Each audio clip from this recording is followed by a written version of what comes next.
We just got the reveals for Qingxiao and Jingran's attributes and weapon type, so I would like to speculate on how they are going to work, starting of course with Qingxiao. Qingxiao was revealed to be an arrow sword character, which means that straight off the bat we can already tell some things about her as a character. Mainly because we already have some information in the game about what she's going to do, coming of course from the Heart of Evil's Purge set. What this set does is it gives 10% arrow damage bonus on the 2-piece, and then it gives 20% crit damage and 30% arrow damage bonus upon inflicting Toon Strain Shifting, which means that Qingxiao is going to be our second Toon Strain DPS, which I find incredibly funny because during my pre-release Denia content, I mentioned that while Denia is good for all Toon Strain characters, I believed that it was gonna be a while until we got another one. And I guess Kuro Games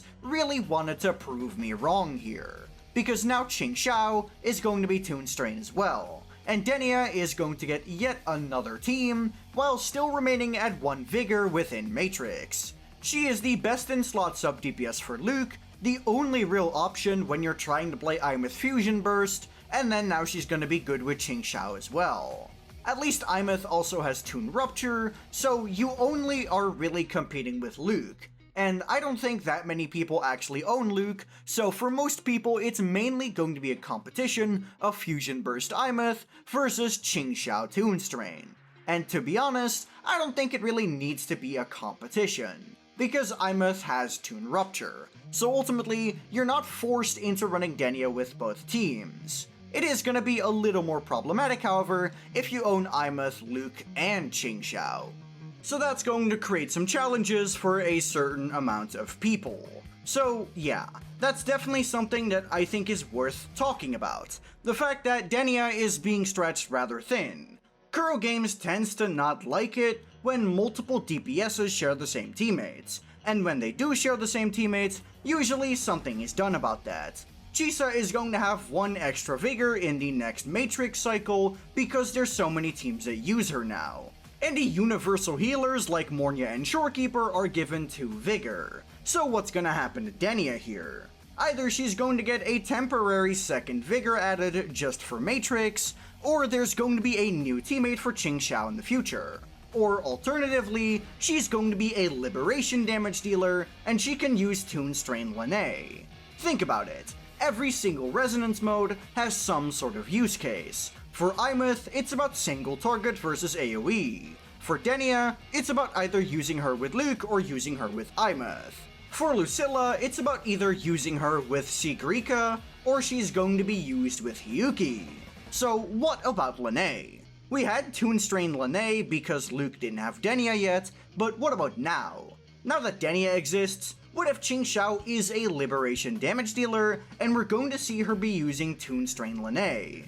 While that doesn't fix all of our problems, mainly because that kinda makes it impossible for you to use Toon Rupture Imeth, it still allows for a lot more variation, and allows you to mix and match your supports a lot harder, depending on what the situation calls for. Something I am curious about is how they're going to handle the innate anti-synergy with Whimpering Wastes and Toon Strain. I imagine that when Luke came out, they weren't really aware of just how much Toon Strain was going to struggle within Whimpering Wastes, so Luke was a sort of trial run. So I wonder, now that we're getting Qingxiao, how is she going to deal with this issue, if at all? A friend of mine came up with the idea that Qingxiao could have a sort of execute mechanic, where if an enemy is inflicted with Toon Strain Interfered and they reach a certain HP threshold, they're going to be automatically executed. Of course, this would only apply to common echoes and not elite or any sort of boss echo. So ultimately, this would purely be to make Whimpering Wastes a bit easier. But even then, I'm still not sure if they would add an execute mechanic to the game. I don't really know how they could fix this issue if they intend to fix it at all, but I'm curious to see what Kuro Games will do. And that brings us to Jingran. Jingran also has some information already in the game, and surprisingly it's more than Qingxiao. This is because unlike Qingxiao, not only do we have a signature set, we also already have a signature echo in the game. The signature set for Jingran is going to be Lamp of Nether Road, and he's going to be using the Furnace Auto Puppet. Lamp of Nether Road has an HP percent 2-piece and gives crit rate whenever the wielder gains a shield up to 4 stacks, and when at maximum stacks, it gives fusion damage bonus. So you can already tell that Jingran is going to be giving himself quite the good amount of shields, and he needs to give himself at least 4 shields before he starts getting into his actual strong damage window. Usually when we have things that need to be stacked multiple times, either the character is rather backloaded, or the character can simply stack up the set incredibly quickly. And because Jingran's set has a condition of once every 0.5 seconds, I imagine that he's not going to be super backloaded, but he is going to have some backloaded aspects to his kit. However, that's not the end of it, because we also know what damage type he is going to be, being heavy attacks. This is because the new Furnace 4 cost gives fusion damage bonus, heavy attack damage bonus, and is also on the Lamp of Nether Road set. So, I sure do wonder who's gonna use this Echo. Spoiler, it's Jingran. Which means that he is going to be a heavy attack DPS who gains shields rather frequently and is HP scaling. Now, the first two things automatically make you think of Yuno, which most people will think of, and I do believe Yuno is going to be his best teammate when he releases, because again, this set makes me think he's a main DPS. However, I don't think it's gonna be quite that simple. It's not because Jingran has any sort of inherent anti-synergy with Yuno. That is absolutely not the case. Rather, I think it's more likely that Yuno is gonna stay with Augusta and they're gonna just make new teammates for Jingran. Mainly because there isn't really a good third slot yet that accompanies Jingran well. Almost every single third slot has some sort of aspect of their kit that's blatantly anti-synergistic with him, and every single one of them uses a set that buffs attack percent, something that Jingran seemingly won't be able to use because his 2-piece is HP percent, which means he's likely going to be an HP scaler, and thus sets like Rejuvenating Glow aren't going to be that good for Jingran. So that makes me think he's going to get an all-new third slot character.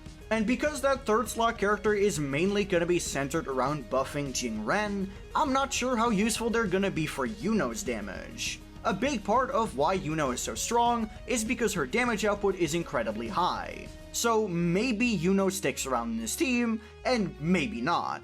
Even then, there's already competition on release because Mortefi is a fusion character and so is Jingran. So when you have 2 fusion characters, you already know that you can add Lupa as a third. So the 2 primary teams on release are most likely going to be Yuno with maybe Shorekeeper, and then you're gonna have a different team with Mortefi and Lupa. However, both of these teams feature attack buffs, so both of these are not going to be the final team for Jingran most likely.